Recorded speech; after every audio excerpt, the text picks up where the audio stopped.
আমরা একটা ছবি বের করে নিয়ে আসি। আমাদের লাস্ট টাস্কে যে ছবি ছিল ওই যে বোতলের কালার, হ্যাঁ, আমরা ওই ছবিটা বের করে নিয়ে আসি ডাউনলোডে। আমরা অনেকেরই দেখেছি যে বোতলের ছবিতে একটু প্রবলেম হচ্ছে। যে প্রবলেম বলতে এরকম যে তারা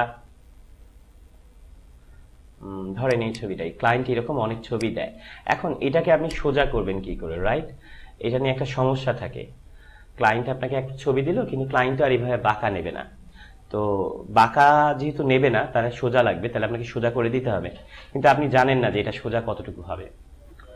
তো তার আগে আমরা এখানে আরো কয়েকটা টুলসের সাথে একটু পরিচয় হয়নি। এটা হচ্ছে সিলেকশন টুলস। এটার কাজ হচ্ছে আমাদের সিলেকশন করে। আমরা যে কোনো জিনিস অনেক সময় সিলেকশন করব, একটু পরে আমরা এই সিলেকশন নিয়ে দেখব। খালি এইটুকু মনে রাখেন যে আমরা এটা দিয়ে সিলেকশন করতে পারি, আমার দরকার হবে। এখানে হচ্ছে একটা হচ্ছে রেক্ট্যাঙ্গেল মার্কি টুল, চারকোনা টাইপের, চারটা কোণা থাকবে। আর একটা হচ্ছে আপনার সার্কেল টুল। এটা ইলিপস টুলও বলা হয়, সার্কেলও বলা হয়। শিফট চেপে আমি যদি চাপ দিই তাহলে আপনার গোল হবে, ঠিক আছে, রেশিও ঠিক থাকবে। ওকে, এতটুকুই জানি। এরপরে আমার যে কাজটা হচ্ছে,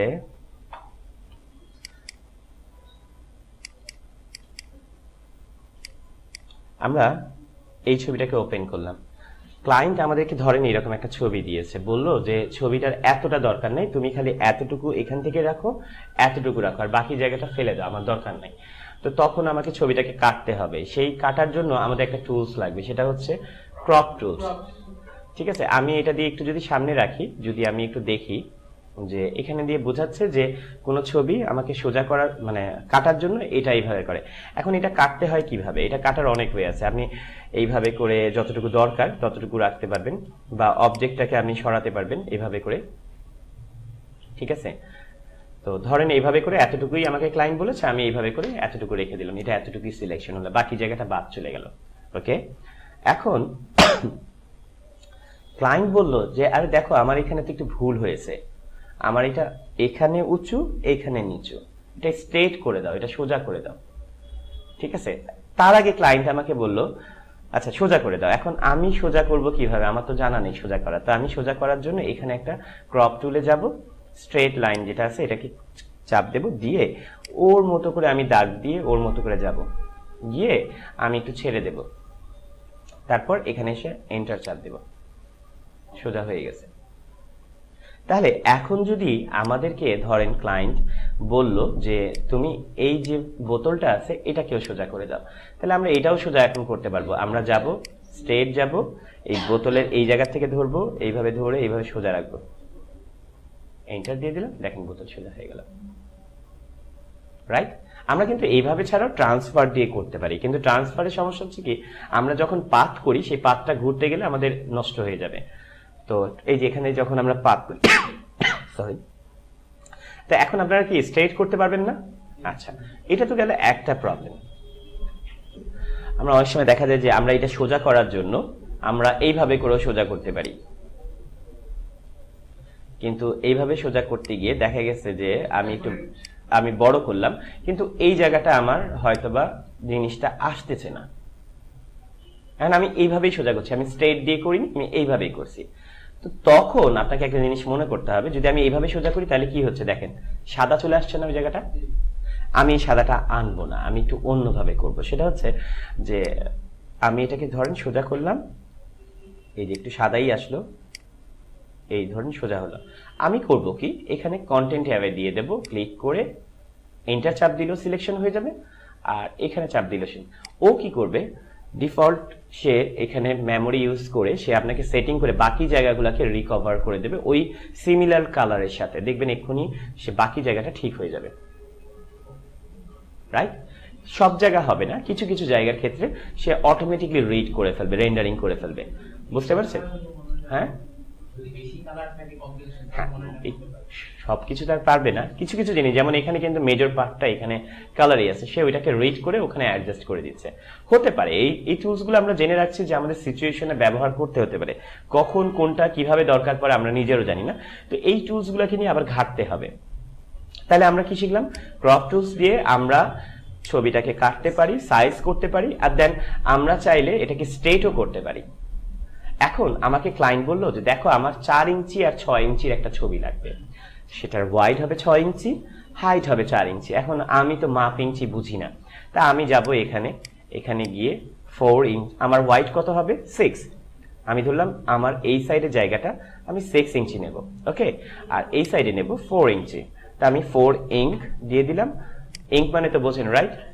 আর দেওয়ার পর আমি অটোমেটিকলি এন্টার চাপ দেব বা এখানে এসে ক্লিক করতে পারি, তাহলে আমার সিলেকশন হয়ে যাবে। এখন দেখবো আমরা যে ইমেজের সাইজ কি আসলে 4x6 হয়েছে কিনা। ইমেজ এখানে ট্যাবের উপরে রাইট বাটন ক্লিক করলে ইমেজ সাইজ চলে আসবে, হবে। আচ্ছা একটুখানি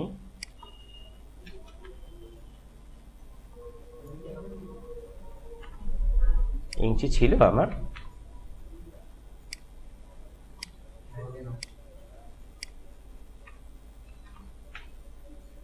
ওয়াইডার রেজুলেশন দিয়ে দিচ্ছি 6 হবে এটা।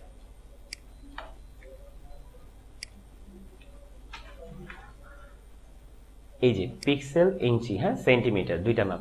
আর আমি ওকে বলবো যে আমার রেজুলেশন হবে 300। রেজুলেশন জিনিসটা আমরা পরে বুঝাবো। এখন আমি যদি এখানে ক্লিক করি দেখবেন যে এটা রাইট বাটন ক্লিক করলে এটা সাইজ হচ্ছে 6 ইঞ্চি বাই 4 ইঞ্চি হয়ে গেছে। আমরা হয়তোবা এটাকে সাইজ করার জন্য কি করতাম, আর একটা 4 ইঞ্চি 6 ইঞ্চি নিয়ে এটা টেনে করতাম, তো অতটা আমাদের কষ্ট করতে হবে না, কমে গেল। এরকম ছবি দেওয়ার পর আমার প্ল্যান হলো যে আমাকে ক্লায়েন্ট বলেছে 4 ইঞ্চি 6 ইঞ্চি বাই 4 ইঞ্চি হবে এবং 300 পিক্সেলের হবে, ঠিক আছে। আমি এখানে ইঞ্চি লিখলাম, আর যদি আমার সেন্টিমিটার লাগে আমি সিএম লিখবো। লেখার পর আমি এখান থেকে ক্রপ টুল নিলাম, নিয়ে আমি ডিফল্ট যদি ক্লিকই করি সে ওই রেশিওটাই আমাকে দেখাবে, কারণ আমি ওকে বলেই দিয়েছি 6। আমি যদি এখন ওকে বলতাম যে 7 হবে, তা দেখবেন এখানে 7 আবার বেড়ে গেল। আমি যদি বলি যে 10/4 হবে, তাহলে সে বাকিটাকে রেশিওটাকে বাদ দিয়ে দিল, রাইট। সো এখানে হচ্ছে আমি ওকে যা ইনস্ট্রাকশন বলবো সেইভাবেই ও করবে। আমাদের অনেক সময় দেখা যায় যে ইমেজের জন্য আমাদেরকে একটা সাইজ রেডি করতে হয়, ক্লায়েন্ট আমাদেরকে বলে দিতে পারে যে এই সাইজ, তো ওই সাইজের ক্ষেত্রে এই কাজটা করতে হয়। আচ্ছা গেল, আমরা পার্সপেক্টিভ জিনিসটা কি একটু বুঝি। আচ্ছা পার্সপেক্টিভ নিয়ে আমরা লাস্ট ক্লাসে একটু বুঝিয়েছিলাম, কিন্তু ক্লায়েন্টের অনেক সময় অনেক ধরনের কাজ দেয় যেগুলা দেখা যায় যে আমাদের কাছে একটু অদ্ভুত মনে হয়ে যায়। এটা এন্টার চাপ দিতে হবে, তার এন্টার না চাপ দিলে এটা সিলেকশন হবে না। আনডু করে দিলাম। ক্লায়েন্ট আমাদেরকে ধরেন আমাদেরকে ছবি দিল, যে বলল কোথায় গেল, ডেস্কটপে যাই, ব্যাচ 164। ক্লায়েন্ট আমাদেরকে এরকম একটা ছবি দিয়ে বলল যে দেখো আমার এই ছবিটার একটা জিনিস লাগবে, সেটা হচ্ছে শুধু এই সাইডের পোর্শনটা লাগবে, এই পোর্শনটা লাগবে। আমার এই পোর্শন দরকার নাই, আমার স্ট্রেট ভিউ দরকার, তোমার পার্সপেক্টিভটাকে আমার সোজা দরকার। তখন আপনি কি করবেন, তখন আপনাকে অবশ্যই সেই পার্সপেক্টিভটাকে ঠিক করতে হবে। এখন পার্সপেক্টিভ ঠিক করতে গেলে আপনি কিভাবে করবেন, ট্রান্সফার টুল ইউজ করবেন, টেনে টেনে লম্বা করবেন, হয়তো বা একটু বড় করবেন। ট্রান্সফার টুল তো আমরা দেখিয়েছিলাম লাস্ট ক্লাসে। তা আমাদের এই ক্রপ টুলে তখন আর আমাদের এই জিনিসটা করতে হবে না। আমি গিয়ে পার্সপেক্টিভে যাব, গিয়ে ওকে যা দেখাবো, যেই অনুপাতে দেখাবো সেই অনুপাতে আমি এখান থেকে সিলেকশন করলাম, এখান থেকে সিলেকশন করলাম, চাপ দিলাম, দিয়ে এখানে সিলেকশন করলাম বা এন্টার চাপ দিলে হবে, সে স্ট্রেট ভিউটা চলে আসবে। কিন্তু এমন আসছে কেন? আচ্ছা আন্ডাতে যাচ্ছে দেখছি, কোনো কিছু চেঞ্জ আছে। আচ্ছা রিসেট দিয়ে দিই, ওকে। আবার গেলাম পার্সপেক্টিভ টুলে, যাওয়ার পর আচ্ছা এই যে সিলেকশন হয়ে গেছে, এটাকে ডিলেট কিসে আমি তো জানি না, স্কেপই যায়। ঠিক আছে, ধরো আমাকে ক্লায়েন্ট বললো যে এই পোর্শনটা আমার দরকার, এই সেম এই পোর্শন, এই পোর্শন, আমি এবারে এন্টার চাপ দিলাম।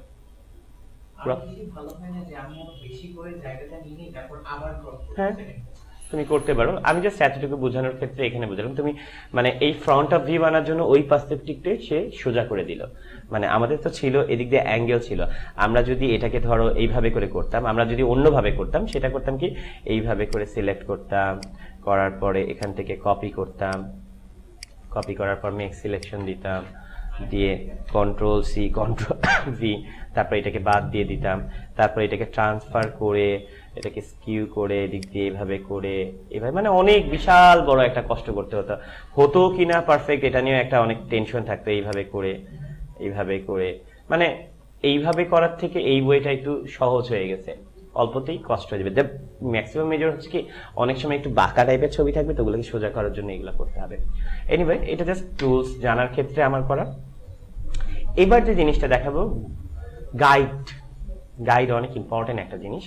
যারা ইন ফিউচারে কোনো ডিজাইন বা প্রফেশনালি কোনো কাজ করবেন তাদের এই গাইডটা অনেক দরকার হবে। গাইড কি? গাইড হচ্ছে যে আমরা যখন ধরেন ওয়েবসাইটে ডিজাইন করি বা কোনো ব্যানার ডিজাইন করি বা যে কোনো ধরনের ডিজাইন করি বা অ্যালাইনমেন্ট ধরে রাখার জন্য আমাদেরকে একটা রোলার আনতে হয়।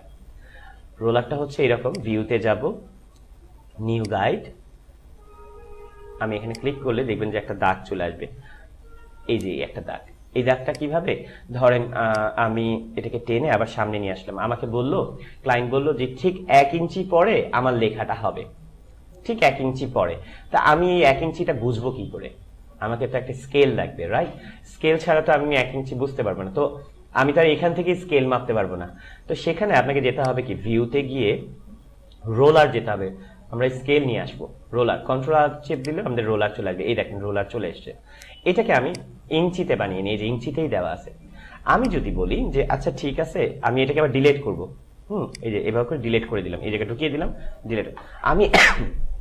আমি ঠিক লাইন, আমি এই ছবিকে বলবো যে দেখো ঠিক 1 ইঞ্চির মাথায় গিয়ে তুমি এটা, এই জায়গাটা কি ভার্টিক্যাল না হরিজন্টাল?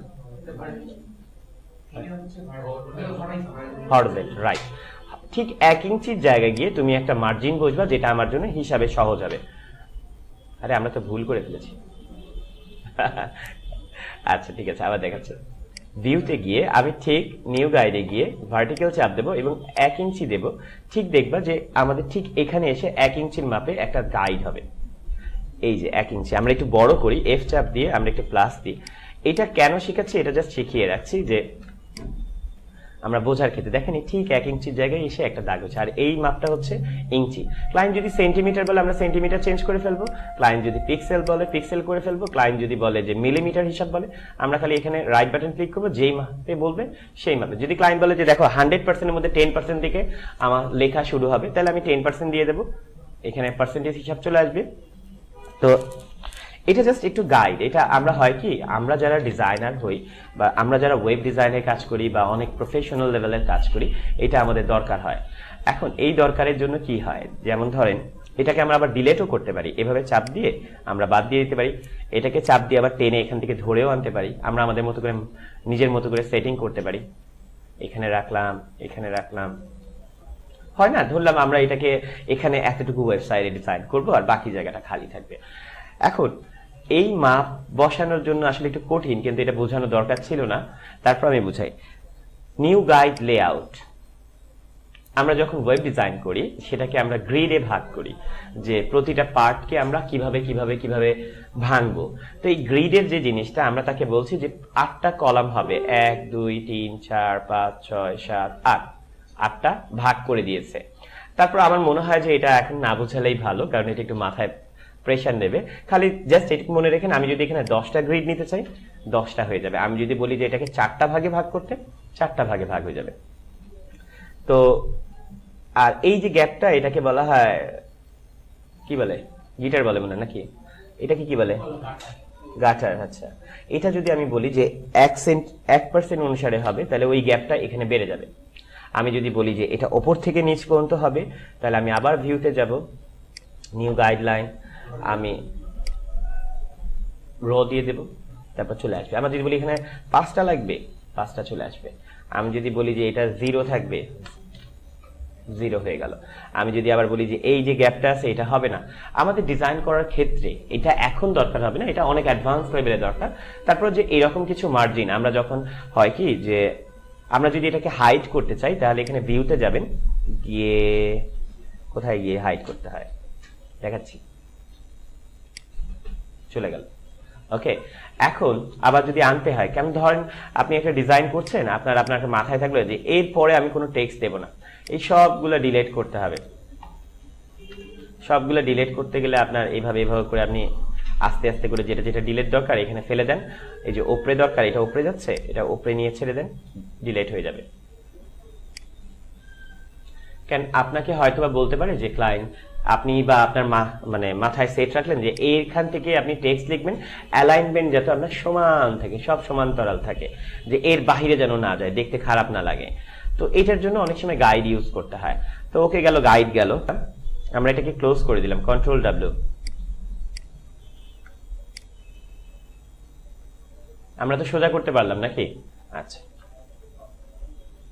ওকে, এবার আমরা একটা কাজ করি, ওপেনে গিয়ে একটা নতুন ছবি খুলি এবং খোলার পরে আমরা যেটা করব,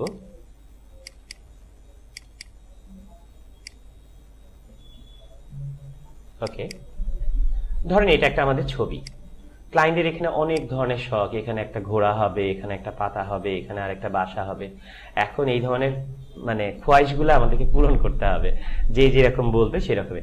এখন শর্টকাট ওয়ে তো আমাকে জানতে হবে। এই টুলসটা দিয়ে লেসো টুল, এটা কি কাজ হচ্ছে দেখেন, আমি একটু বড় করে নিলাম, একটু বড় করে আমরা যেরকম পেন টুলে সিলেকশন করি না, ঠিক এটা দিয়েও সিলেকশন করা যায়।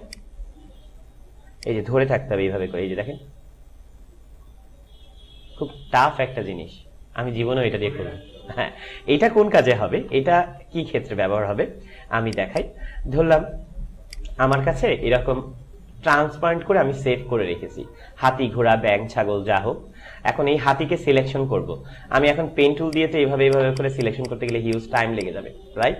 তা আমাদের কি করতে হবে, আমাদের শর্টকাট ওয়ে হচ্ছে এই যে এই টুলসটা নেব, লেসো টুল, এইভাবে ধরবো, এইভাবে ধরে এইভাবে নিয়ে আমি মুভ টুল দিয়েও সরাতে পারবো। এই যে নিয়ে এটাকে নিয়ে এখানে চাপ দিলাম, চলে আসলো হাতিটা। এখানে এনে হাতিকে রাখলাম। আমার এখান থেকে মনে হলো যে এটা কি, এত প্রাণী তো আমি চিনি না, জেব্রাকে চিনি আমি, ঠিক আছে, এটা মানে শিয়াল নাকি, যাও আমি জানি না এগুলা। আমি এই যে সিলেকশন করলাম, খুব তাড়াতাড়ি হয়ে গেল। আমি চাইলে এটা দিয়েও কিন্তু সিলেকশন করতে পারি, রাইট? এইভাবেও করতে পারি, আমি এইভাবেও করতে পারি, কিন্তু এটাতে দেখা গেল আমার আমি যেরকম নিতে চাচ্ছিলাম ওইভাবে নিতে পারছি না। তো এই টুলসটা ওই ক্ষেত্রে কাজে লাগবে। ওকে, তো আমাদের তাড়াতাড়ি করার জন্য, কেন আমরা এখন যদি এই যে সব লেয়ারের মধ্যে যদি টান দিই তাহলে সব চলে আসবে। দেখো এটা একটা লেয়ারে আছে, এই দেখো টান দিলে সব চলে আসলো। তো আমাদের ওই ক্ষেত্রে তাড়াতাড়ি করার ক্ষেত্রে এই জিনিসটা আমাদের অনেক কাজে লাগবে, সিলেকশন টুল। ওকে, এখন এর নিচের টুলসটা কি কাজে লাগবে, অবশ্যই কোনো কাজ আছে। তো আমি এটাকে পলিগন লেসো টুল মনে হয় সম্ভবত, পলিগন লেসো টুল। আমি এটাকে কাজ করি কি, যে এটার কি কাজ, এটার কাজ হচ্ছে, আচ্ছা এটার কাজ হচ্ছে পেন টুল তো আমাকে কার্ভ করতে দেয়, রাইট? পেন টুল আমি কিন্তু বাঁকা করতে পারি, একটু স্ট্রেট করতে পারি, কিন্তু এইটাতে বাঁকা করা যাবে না। এই দেখো এটার কাজ হচ্ছে এরকম সোজা আসবে, সব সোজা, কোনো বাঁকা হয় না, মানে কার্ভ হয় না, গোল হতে পারবে না। তা আমার অনেক সিচুয়েশনে দেখা গেল যে তাড়াতাড়ি কাটতে লাগবে, আমি এইভাবেও কাটতে পারবো, এইখানে এই যদি আমার মনে হয় যে আমার পেন টুলের থেকে এটা সহজ লাগছে। আচ্ছা, এই এখন ভুল করেছি, এই ভুল করার জন্য আমার কি করতে হবে, ব্যাক স্পেস চাপ দিতে হবে। ব্যাক স্পেস চাপ দিলে এই যে এখানে শর্টকাট চলে আসছে আবার আগে থেকে, দেখো ব্যাক স্পেস চাপ দিয়ে দিলাম, চলে গেল। কন্ট্রোল জি দিলে হয় কিনা দেখি, আমার মনে হয়, কিন্তু না হয় না, ব্যাক স্পেস, ঠিক আছে, কন্ট্রোল জি না জেড মনে হয়, ঠিক আছে। আচ্ছা, তখন এটা তো আসলে হচ্ছে একটা লেয়ারে হচ্ছে, এই দেখো এখানে আমি যদি আবার এই জায়গায় চাপ দিই তাহলে আমি আবার ব্যাক স্পেস চলেছে, হয় না? আমি একটু তাড়াতাড়ি করার ক্ষেত্রে আমি এইভাবে করে করছি। যদিও আমি এইসব টুল কাউকে সাজেশন করব না, কারণ পেন টুল হচ্ছে সব থেকে বস টুল, এটার উপরে আর কোনো টুল নাই। পেন টুলে যে কাজ পারে না সে মানে খুব কষ্ট হবে। আমি এই জন্য কয়েকটা ক্লাসকে একটু পেন টুলের মধ্যে রাখছি, কারণ পেন টুল যারা পারবে তারা আবার ইলিস্ট্রেটরে গিয়ে তাদের পেন টুল কোনো ব্যাপারই হবে না, তাদের কাছে সোজা মনে হবে। তো এই টুলসটা দিয়ে এই কাজটা করে, রাইট?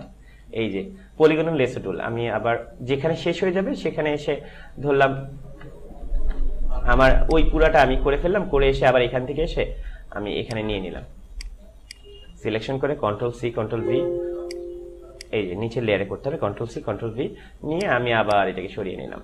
ধরলাম আমি এটাকে পুরোটাই সিলেকশন করলাম, ওকে। ধরলাম এখানে আরেকটা বাড়ি রাখলাম, সাপোজ আমি তো করিনি, ফাঁকি দিয়েছি, কিন্তু করলাম। আচ্ছা, এটার কাজ গেল, আমি ডিলিট করে দিলাম, ওকে। এবারে পাশের টুলসটা কি কাজে লাগবে? ম্যাগনেটিক লেসো টুল।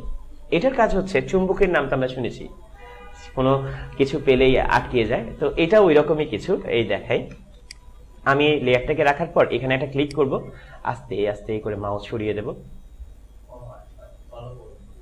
সেটাকে ফলো করবে, আর কিছু না। স্পেস চাপ দিয়ে আমি আবার করে নিলাম। এখন হঠাৎ করে আমার মনে হলো যে আরে আমি তো ভুল করে ফেলেছি, তাহলে কি করা যায়? না, এই জায়গাটা আমার ভুল হয়ে গেছে। আমি করব কি, আমি এখান থেকে এই আসলেই খারাপ এটা। আচ্ছা, স্পেস চাপ দিয়ে জাস্ট এখান থেকে টুলসটাকে একটু চেঞ্জ করে দেখি। আচ্ছা না, আমি দেখাই, পুরোটাই করে দেখাই। নিলাম, আমি সব ফাঁকি ফাঁকি দিয়ে যাচ্ছি, তো পরে দেখা যাবে যে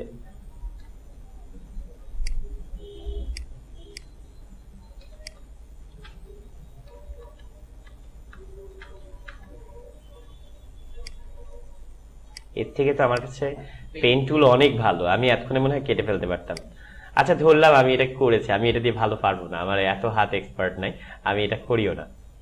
এইভাবে সিলেকশন করলাম, এখন আমার এটা ভুল হয়ে গেছে, ঠিক করা লাগবে।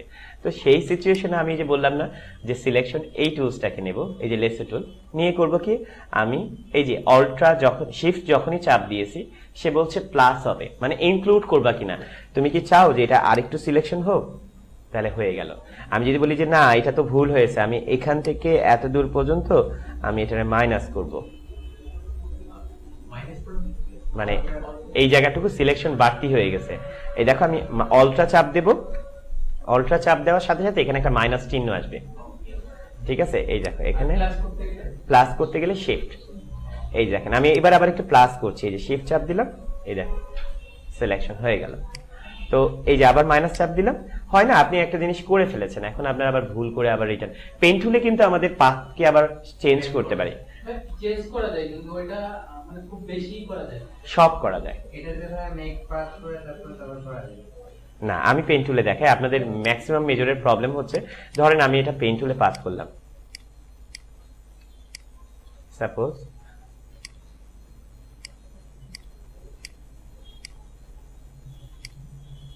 এখানে ভুলই করলাম, হ্যাঁ। এখন ভুল করার পর এই জায়গাটা আমি নিইনি ভুলে, আমি ওটাকে ঠিক করব পরে, আপনাদের সামনেই দেখাবো এটা কিভাবে ঠিক করে। আমি এতটুকু তো পাস করে ফেললাম, রাইট? আমি ধরেন এই বিল্ডিং এ করলাম, কিন্তু আমার না এই জায়গাগুলো ভুল হয়ে গেছে, এগুলোকে ঠিক করব। তো এইটার জন্য এই টুলসে যেতে হবে, pass selection and direct selection. পাস সিলেকশনের কাজ হচ্ছে এই পুরাটা বক্স সে সরিয়ে দেবে, কিন্তু আমার সরাতে হবে কি, এই এই পয়েন্টগুলোকে নাড়াতে হবে। তখন আমি কি করব, এখান থেকে গিয়ে ডাইরেক্ট সিলেকশন টিপ দেব, যেই পাথটাকে আমার সরাতে হবে সেই পাথটাকে সিলেক্ট করব, করে প্লাস চেপে আমি ধরেন একটা পুরো ব্যাকগ্রাউন্ড কেটে ফেলেছি। এখন কাটার পর আমার দেখলাম যে আমার ভুল হয়েছে, এখন তো আমি আবার পিছিয়ে যাওয়া সম্ভব না। তখন আমি কি করব, যেই এখান থেকে গিয়ে পাস সিলেকশন ডাইরেক্ট সিলেকশনটাকে নেব, নিয়ে আমি এখানে এটাকে সিলেকশন করব, বলবো যে আচ্ছা এদিকে আসো, তুমি এদিকে আসো, কিন্তু এই জায়গাটা ভুল। তাই এই জায়গাটা ভুলের জন্য এখানে আরেকটা পাত নিতে হবে, নিলে কিন্তু আবার ঠিক হয়ে যাবে। পাত মানে আরেকটা ফোঁটা নিতে হবে। তাহলে আমি আবার পেন টুলের কাছে হেল্প চাইলাম যে আচ্ছা ঠিক আছে, তুমি আমাকে আরেকটা পয়েন্ট দাও। এখানে গিয়ে অ্যাড অ্যাঙ্কার পয়েন্ট একটা ক্লিক করলাম, এই পাতে এসে একটা ক্লিক করলাম, আরেকটা পাত হয়ে গেল। আবার এখানে এসে এইভাবে করলাম, এবার এটাকে নাড়ালাম, একটু সরিয়ে দিলাম, আবার দেখলাম যে এখানে আমার তো ভুল হয়ে গেছে, এটাকে তো আমি যে উঠাবো আমার তো উঠাতে পারছি না, তাহলে আবার আমাকে আমার এই জায়গাটা ভুল হয়ে গেছে। এখন এই ভুলটা ঠিক করার জন্য আমাকে কি করতে হবে, আবার অ্যাড অ্যাঙ্কার পয়েন্ট নিতে হবে, নিয়ে এখানে একটা পয়েন্ট নেব, আবার সেম এখানে একটা পয়েন্ট নেব, কারণ এখানে একটা পয়েন্ট এই জন্য নেব, দুইটা পয়েন্ট না হলে এখানে কভার করবে না। এখন আবার এইটাতে যাব, গিয়ে এটাকে বলবো যে আচ্ছা ঠিক আছে তুমি ওপরে উঠে যাও, হয় না, তার মানে আরেকটা পয়েন্ট নিতে হবে, আরেকটা নেব। এই যে আবার অ্যাড অ্যাঙ্কার পয়েন্ট নিলাম, ক্লিক করলাম, আরেকটা পয়েন্ট মিডিলে নিলাম, নেওয়ার পর আমি যেটা করব, এই যে মিডিলে যে পয়েন্ট আছে এটাকে নাড়াবো, কিন্তু সমস্যা হচ্ছে এটা তো এরকম রাউন্ড হয়ে যাচ্ছে, ঠিক না? আমার দরকার হচ্ছে এরকম একটা যদি হয় স্ট্রেট হয়, তাহলে এটার জন্য এই পয়েন্টটাকে একটু চাপ দেব, ধরে একটু চাপ দেব, এটাকেও আবার একটু এভাবে চাপ দেব, এই যে নিচের দিকে নামো। এক একটা পয়েন্টে দুইটা করে মাথা হয়, ঠিক আছে? তারপর আপনি আবার এটাকে নাড়াতে পারবেন।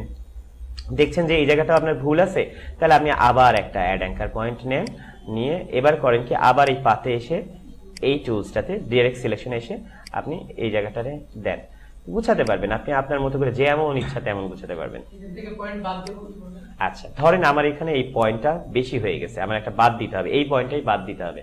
তাহলে আপনি আবার এসেন এখানে পেন টুলে, এই যে ডিলেট অ্যাঙ্কার পয়েন্ট, কোনো পয়েন্ট বাদ দিতে যাচ্ছেন, ওই পয়েন্টের উপরে ক্লিক করেন, চলে গেল। ক্লিয়ার? এটা হতে পারে আপনাদের ব্যাকগ্রাউন্ড কাটার সময় আপনাদের দেখা যাচ্ছে যে একটা ব্যাকগ্রাউন্ড কাটছেন, এখন কাটার পরে আপনাদের ভুল হলো, এখন আমার আবার লাগবে, তাহলে আমি আবার পেন টুলে গেলাম, প্লাস চাপ দিলাম, হয়ে গেল। এখন এসে আবার এখানে এসে এটাকে একটুখানি করে আস্তে করে বসালাম, কিন্তু সমস্যা হচ্ছে এটাকে আরো একটু চাপিয়ে দিতে হবে, এটাকে একটু চাপিয়ে দিতে হবে। এবারে আমি এটা সিলেকশন করলাম, করে কন্ট্রোল সি কন্ট্রোল ভি, আমি এবার এটা একটা কাজ করি, এটাকে পাশে রাখি, কন্ট্রোল টি টিপে একটু ছোট করে দিই, এটাকে ঘুরিয়ে দিই। ওকে,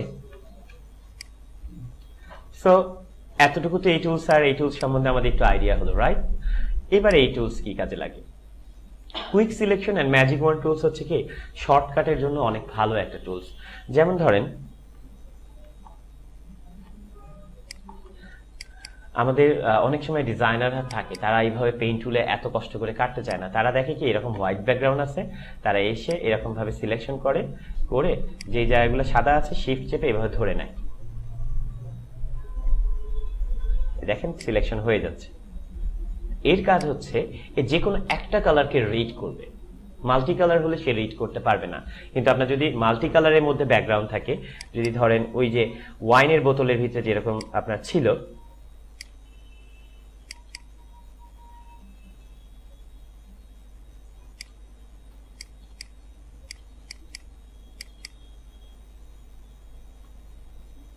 এইটা ধরতে হবে, ওর উপরে পয়েন্ট ধরতে হবে। এটা এগুলোতে কিন্তু সে আবার ধরতে পারবে না, ঠিক আছে? এই দেখেন ছেড়ে দিচ্ছে, খেয়াল করছেন? এই যে এখানে বাড়তি চলে আসছে। তো এই ক্ষেত্রে আপনি এই টুলসটাকে কাজে লাগাতে পারবেন না। তখন আপনার যদি শর্টকাট হয়, তখন আপনি এই সাদা ব্যাকগ্রাউন্ডের উপরে ক্লিক করেন, চলে আসবেন। ক্লিক করে আর কিছু করতেছি না, যে হ্যাঁ, শিফট চেপে ধরে রাখবেন। আবার ডিসিলেক্ট করি, ও ডিসিলেক্ট চাপ দিই, এই যে আবার নিলাম, নেওয়ার পর এটাকে সিলেকশন করলাম। আমি যদি চাই যে একটু ব্রাশ,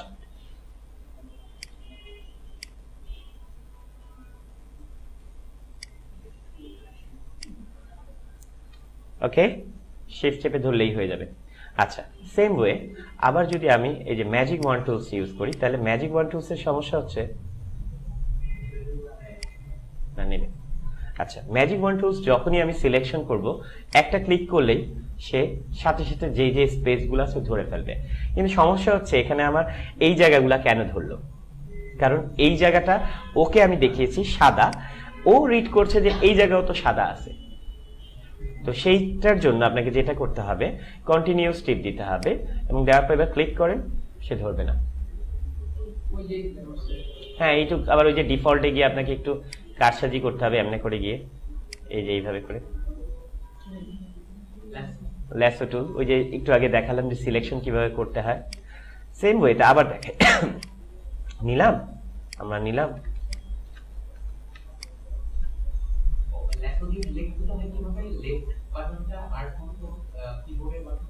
আচ্ছা, লেসো টুল দিয়ে যদি আমি দেখো, আমি যদি অল্ট্রা চাপ দিই তাহলে কি আসছে? মাইনাস, আর শিফট চাপ দিলে প্লাস।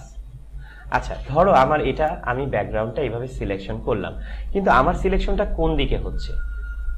আমি কোনটাকে সিলেকশন করেছি? আমরা সিলেকশন করেছিলাম শুধু সাদাটাকে।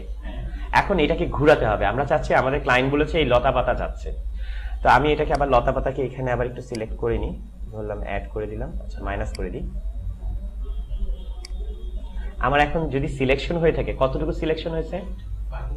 সাদাটা হয়েছে। আমরা চাচ্ছি কিন্তু ভিতরেটা, রাইট? এখন আমরা কি করব? এই সিলেক্টের বাটনে গিয়ে ইনভার্স করব, তাহলে উল্টিয়ে যাবে। ওকে, কন্ট্রোল সি,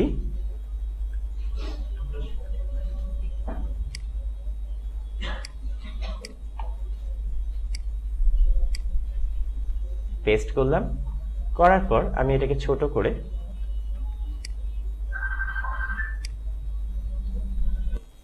আমরা এটাকে এন্টার চাপ দিলাম। চাপ দেওয়ার পরে আমরা একটা জিনিস যদি খেয়াল করি যে এই ছবিটার কিছু জায়গা সাদা আসছে, আমাদের আসলে এই সাদাটা আসা উচিত না। তো আমরা সেই সাদাটাকে বাদ দেওয়ার জন্য টেকনিক্যাল কিছু ওয়ে অবলম্বন করব। সেটা হচ্ছে যে ওই ছবিটাতে আমাদের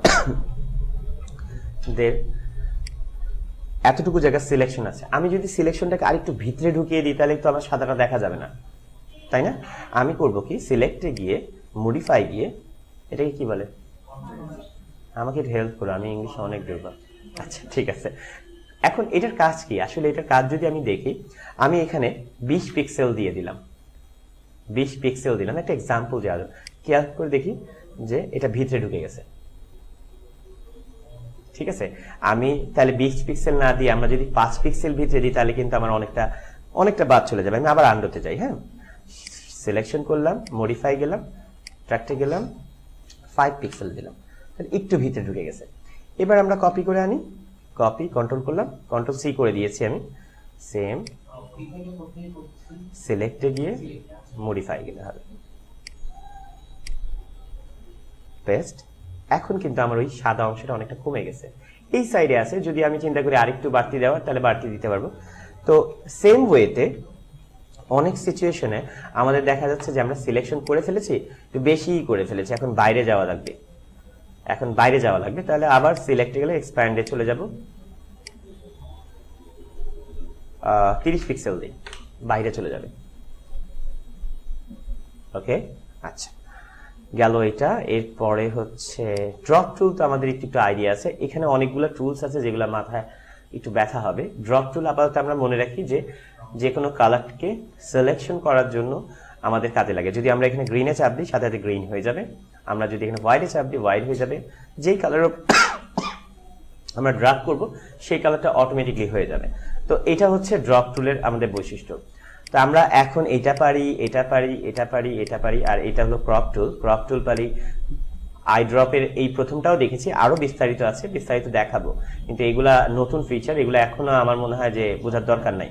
রোলার জিনিসটা কি বুঝিয়ে দিতে পারবো, দরকারই নেই। এগুলা কোনোটাই এত কিছু দরকার ছিল না। যদি আমরা লাইভ প্রজেক্টে চলে আসতাম দেখতাম অটোমেটিকলি আমাদের এই কাজগুলো ইউজ করছে। জাস্ট আমরা একটু নলেজ দিচ্ছি যে এই টুলস দিয়ে এটা করা যায়, তখন আমরা এক্সপেরিমেন্টের সময় বুঝাবো যে দেখেন এটা দিয়ে এটা করা যায়। প্যাচ টুলের কি কাজ? প্যাচ টুলে তো আমরা দেখিয়েছিলাম যে একটু ডাস্ট রিমুভ করার জন্য, আর স্পট হিলিং ব্রাশ আমাদের মুখে স্পট থাকে, মুখেও থাকতে পারে, একটা প্রোডাক্টের ইমেজের ভিতরেও থাকতে পারে, সেগুলোকে রিমুভ করার জন্য স্পট হিলিং ব্রাশও একই জিনিস। হিলিং ব্রাশ আর স্ট্যাম্প কোলন টুলের মধ্যে দুইটার মধ্যে পার্থক্য আছে। পার্থক্যটা হচ্ছে এইটা দিয়েও কপি করে, আমি আপনাদেরকে একটু দেখাই তাহলে একটু বুঝে যাবেন। ধরেন আমার যখন একটা জিনিস আমি হিলিং ব্রাশ দিয়ে কপি করছি, এখানে নিয়ে এটারে কপি করছি, সে একটা স্মুথনেস ভাব দেবে আপনাকে। আমি এটাকে আরেকটু কপি করি, আরেকটু বড় করে নিই, আরো বড় করে নিই, এই যে এখানে কপি করলাম। খেয়াল করছেন যে সে কিন্তু ব্লেন্ডের চারদিকে যে জায়গাটা আছে সেটাকে সে অ্যাডজাস্টলি স্মুথলি মিশিয়ে দিচ্ছে। আমরা আবার স্ট্যাম্প টুলটা নিই, স্ট্যাম্প ক্লোন টুলের কাছে। এখানে আমি স্ট্যাম্প ক্লোন টুলে যখন আমি 100% করে দেব, একটু খেয়াল করেন যে 100% করলে সে এই জায়গারই ছবি সেম এই জায়গা ফেলবে, কিন্তু সে এখানে ব্লেন্ডের বাকি জায়গা স্মুথ করছে না, যেটা এখানে করেছে। যেমন আমরা স্ক্রিন রিটাচের সময় যদি হঠাৎ করে স্পটটাকে ক্লিন করি, তাহলে সে করবে কি ওই জায়গার কালারের ছবিটা ওই জায়গায় দিয়ে দেবে। আর স্পট হিলিং ব্রাশের কাজ হচ্ছে সে রেশিও দেখবে যে পাশের জায়গাটুকুর কালারটা কি, সেই জায়গাটাকে সে অ্যাডজাস্ট করাবে।